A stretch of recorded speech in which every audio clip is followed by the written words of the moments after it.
അമ്മ അഡ്ഹോക് കമ്മിറ്റിയുടെ പ്രവർത്തനം തടയാൻ കാരണമായ ശ്വേതാ മേനോന്റെ ഹർജിയിൽ കക്ഷി ചേരാൻ അനുവദിക്കണമെന്നാവശ്യപ്പെട്ട് നടി അൻസിബ ഹസൻ നൽകിയ അപേക്ഷ എറണാകുളം മുനിസിപ്പൽ കോടതി ഇന്ന് പരിഗണിക്കും. അഡ്ഹോക് കമ്മിറ്റിയുടെ പ്രവർത്തനം തടഞ്ഞ കോടതി ഉത്തരവ് പുനഃപരിശോധിക്കണമെന്നാണ് അൻസിബയുടെ ആവശ്യം. തന്റെ ഭാഗം കൂടി കേൾക്കണമെന്നും അൻസിബ ഹർജിയിൽ ആവശ്യം ഉന്നയിച്ചിട്ടുണ്ട്. തിയോഫിനിലേക്ക് തന്നെ പോകാം. തിയോഫിൻ, ഇതാ അൻസിബ വീണ്ടും കോടതിയെ സമീപിച്ചിരിക്കുകയാണ്.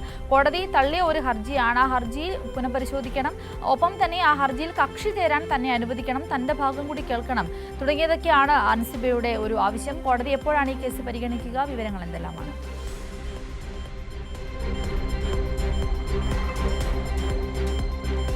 സിന്ധൂരി, ഈ എറണാകുളം മുനിസിപ്പൽ കോടതിയിലാണ് നേരത്തെ, അതായത് ഈ മുനിസിപ്പൽ കോടതിയാണ് നേരത്തെ ഈ അഡ്ഹോക് കമ്മിറ്റിയുടെ പ്രവർത്തനം തടഞ്ഞുകൊണ്ടുള്ളൊരു വിധി കോടതിയിൽ നിന്നുണ്ടായത്. ശ്വേതാ മേനോൻ നൽകിയ ഹർജിയുടെ അടിസ്ഥാനത്തിലാണ്.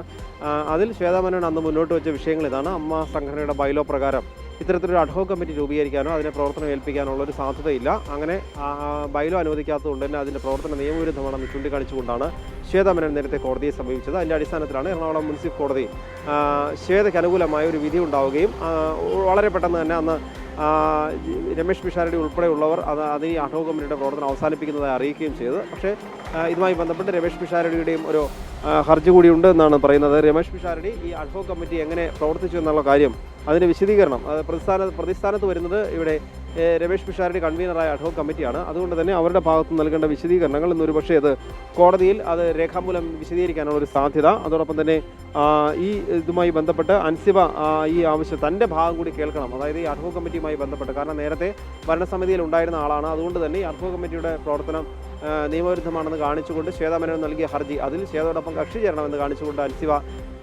അപേക്ഷ നൽകിയത്. ആ അപേക്ഷ കോടതി ഇന്ന് പരിഗണിക്കുന്നുണ്ട്.